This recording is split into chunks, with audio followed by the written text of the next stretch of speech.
power of focus. The power of focus. You don't manage time, you manage your attention. Let me say that again. Many of us fail because we're trying to manage our time. We're trying to squeeze in so much in a certain amount of time. But what if you manage what you're giving your attention to? What if you manage your attention differently? What if you decided that I'm not going to try to manage this time because time moves with or without you. You can't control time, but you can control your attention. Say that again so you get it. You can't control time, but you can control what you give your attention to. What's dictating your attention?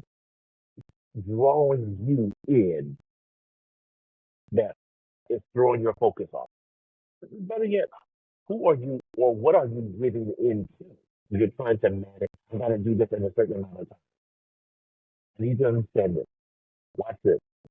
When you're focusing on your giving your attention to what is right and what matters right now, destiny is never late. I'm say that again. Destiny is never late. Just because you reroute it, don't believe does not mean you're going to be late. Just because it seems off on your time doesn't mean that it's off on God's time. God's time is always on time. Focus must be intentional and protected.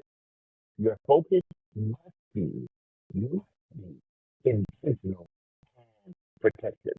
Protect your focus the way you want to protect your peace. Protect, look at your focus as if it were your child. Whatever you're working on that demands your focus, that means you need to feed it, that means you need to change it, that means you need to nurture it. It's just like a child. You need to feed it, you need to change it, and you need to nurture it. It is your child. And you have to protect it. You have to protect it with everything. Your environment sharpens will sharpen your clarity. And it will also shape your clarity. It will sharpen and shape your clarity. I choose to work in places in an environment where there's movement, where there's energy, where there because where there's energy, there is there there's currency. The current is electric power that's moving. Where there's energy, there's movement. I have to be in places where money is being made. So that's why I have an office downtown Sacramento. Why? Because I know that in the building that I'm working in, deals are happening. If you really want to ever be productive, be around people who are doing something. If you ever want to be distracted, sit around people who aren't doing anything. Well, I know everybody in my house is sitting around watching TV and playing video games. I gotta get up out of there.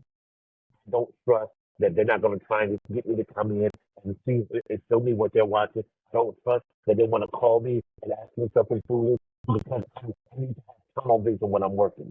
And I can't have tunnel vision if I have an environment full of distractions. You may not can control your environment, but you can control where you go. Sometimes outside is the best place to be. Sometimes away from your home is the best place to be. Sometimes in your closet, close the door and take your little step stool and a little TV tray and get in a place and close that door and work. Why? Because you need to protect the environment. You need to find a way. You can find a way to do anything else. Find a way to protect your focus. Find a way to make sure you need to assassinate your distractions. You need to take them out. You need to be the sniper of your distractions. Because as long as your distractions exist, it's out. If you don't get it, it's going to get you. Let me say that again. If you don't get it, it's going to get you.